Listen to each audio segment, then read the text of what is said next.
چوٹی زری سے محمد ابو بکر کی رپورٹ کے مطابق ڈپٹی کمشنر ڈیرہ غازی خان محمد حمزہ سالک کا چوٹی زری کا دورہ، رمضان بازار کے مختلف سٹالز پر اشیاء کی قیمتوں کی پڑتال کی، کوالٹی اوزان چیک کیے، سبزیوں، پھلوں، کریانہ آئٹمز، گوشت، آٹا، چینی اور ایگریکلچر فیئر پرائز شاپس کا معائنہ کیا۔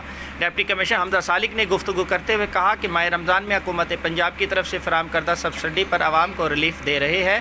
رمضان بازاروں سیل پوائنٹس پر 10 کلو گرام آٹے کا تھیلا 400 روپے میں فروخت کیا جا رہا ہے۔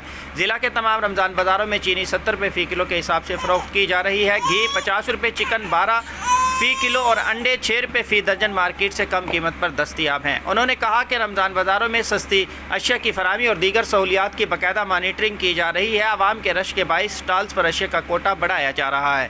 ڈپٹی کمشنر نے سیلز پرائز پر آٹے کی قیمتوں، نمی، معیار اور ریکارڈ کا بھی جائزہ لیا۔ حمزہ سالک نے چوٹی زری شہر کا بھی دورہ کیا، سیوریج مسائل بارے شہریوں سے رائے لی۔ انہوں نے افسران کو چوٹی زری شہر کے سیوریج کا مسئلہ فوری حل کرنے کا حکم دیتے ہوئے کہا کہ سیوریج لائن کو درست کر کے شہریوں کو فوری ریلیف دلایا جائے۔ ڈپٹی کمشنر حمزہ سالک نے گندم خریداری مرکز چوٹی زری کا بھی دورہ کیا، گندم خریداری کے عمل کا جائزہ بھی لیا۔ انہوں نے کہا کہ چوٹی زری گندم سینٹر سے 2.5 لاکھ بوری خریدنے کا ہدف حاصل کر لیا گیا ہے۔ اب کسانوں سے اسی سینٹر سے مزید 1 لاکھ بوری گندم خریدنے میں بھی کامیاب ہو جائیں گے۔ حمزہ سالک نے مزید کہا کہ ڈیرہ غازی خان ضلع میں گندم خریداری کا ٹارگٹ جلد حاصل کر لیا جائے گا۔ ہم ٹارگٹ کو پورا کرنے کے علاوہ گندم کی سمگلنگ روکنے کے لیے بھی متحرک ہے۔